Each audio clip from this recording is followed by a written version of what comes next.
नमस्कार दोस्तों, आज के इस वीडियो में हम महाशिवरात्रि की व्रत कथा लेकर आए हैं। प्राचीन काल में किसी जंगल में एक शिकारी रहता था। वो जंगली जानवरों का शिकार करता था। अपने परिवार का भरण पोषण वो शिकार करके ही करता था। एक बार शिवरात्रि के दिन जब वो शिकारी शिकार के लिए निकला, तब संयोगवश पूरे दिन खोजने के बाद भी उसे कोई शिकार न मिला। इस प्रकार दिन भर भूखे प्यासे शिकारी का शिवरात्रि का व्रत हो गया। उसके बच्चे, पत्नी व माता पिता को भूखा रहना पड़ेगा। इस बात से वो बहुत चिंतित था। सूर्यास्त होने पर वो एक जलाशय के समीप गया और वहाँ एक घाट के किनारे पेड़ पर थोड़ा सा पानी पीने के लिए लेकर चढ़ गया, क्योंकि उसे पूरी उम्मीद थी कि कोई ना कोई जानवर अपनी प्यास बुझाने के लिए वहाँ ज़रूर आएगा। वो पेड़ बेलपत्र का था और उस बेलपत्र के पेड़ के नीचे एक शिवलिंग भी था, जो सूखे बेलपत्र से ढका होने के कारण दिखाई नहीं दे रहा था। रात का पहला प्रहर बीतने से पहले एक हिरनी वहाँ पानी पीने के लिए आई। उसे देखते ही शिकारी ने अपने धनुष पर बाण साधा।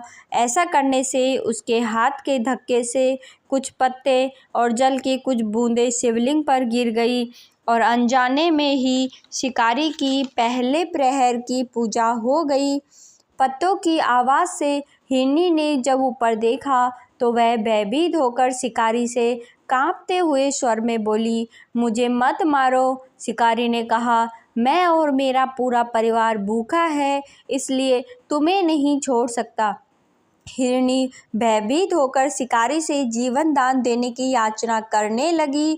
वो बोली, मेरे छोटे छोटे बच्चे हैं, वो मेरे वापस लौटने का इंतज़ार कर रहे हैं। मैं उन्हें अपने पति को सौंप आऊँ, फिर तुम मुझे मार देना। मुझे बस इतना समय दे दो। झूठ नहीं बोल रही हूँ, तुम मुझ पर विश्वास करो। मैं शीघ्र ही लौट आऊँगी। अगर मैं लौट कर ना आऊँ तो मुझे वो पाप लगे जो विश्वासघाती और शिवद्रोही को लगता है।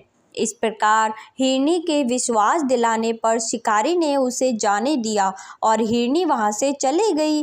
कुछ समय बाद शिकारी ने देखा एक मोटा ताजा हिरन जल पीने वहाँ आया है।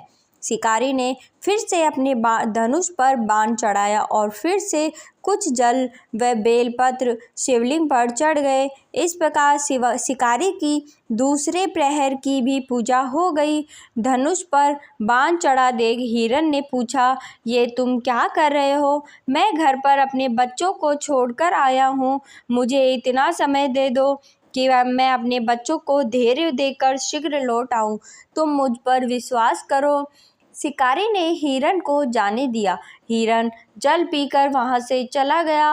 अब दोनों हिरन जब घर जाकर इकट्ठे हुए तो अपना अपना वृत्तांत एक दूसरे को सुनाते हुए बोले, हमें जल्द ही शिकारी के पास लौटना होगा। अपने बच्चों को धैर्य देकर जब वो चलने लगे तो हिरनी बोली, मैं सबसे पहले शिकारी के पास जाऊंगी और आप मेरे बच्चों का ख्याल रखना। हिरनी की बात को सुनकर हिरन बोला, माँ के सिवा बच्चों का कोई ध्यान नहीं रख सकता। तुम यहीं रहो, मैं शिकारी के पास पहले जाऊंगा। तब हिरनी बोली, पति के बिना पत्नी का कैसा जीवन? आपकी मृत्यु के बाद मैं कैसे जीवित रहूंगी? मैं वहाँ अवश्य जाऊंगी। और मैं दोनों बच्चों को समझाकर चल पड़े। जब बच्चों ने देखा माता पिता जा रहे हैं तो हम क्या करेंगे? तब वो बोली, उनके साथ ही हम भी चलेंगे। इस प्रकार वो सब शिकारी के साथ शिकारी के पास पहुँचे। उन्हें देखकर शिकारी ने झट से धनुष पर बाण चढ़ा लिया, जिससे फिर से कुछ जल व बेलपत्र शिवलिंग पर चढ़ गया, जिससे शिकारी की तीसरे प्रहर की भी पूजा हो गई और उसके दुष्कर्म नष्ट हो गए, जिससे उसे ज्ञान की प्राप्ति हुई।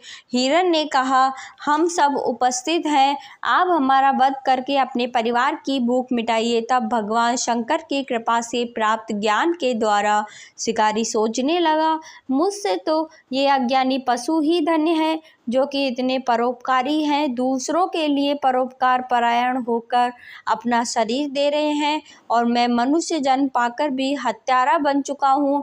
ये सोचकर शिकारी बोला, तुम सभी धन्य हो, तुम्हारा जीवन सफल है, जाओ, मैं तुम्हें नहीं मारता, तुमने निर्भय होकर यहाँ से जा सकते हो। शिकारी के ऐसा कहते ही स्वयं भोलेनाथ वहाँ प्रकट हुए और बोले, मैं तुमसे प्रसन्न हूँ, मन चाहा वर मांगो। यह सुनकर शिकारी भगवान के चरणों में गिर पड़ा, आंखों से आंसू बहने लगे। भगवान भोलेनाथ ने उसे सुख समृद्धि का वरदान दिया। हे भोलेनाथ, जैसी कृपा आपने एक शिकारी पर की, वैसी सब पर करना। कहता ने हुकार भरता ने चंदन की चौकी, मोतिया का हार। भोलेनाथ की कहानी जीव का आधार, घटती न पूरी करो, पूरी न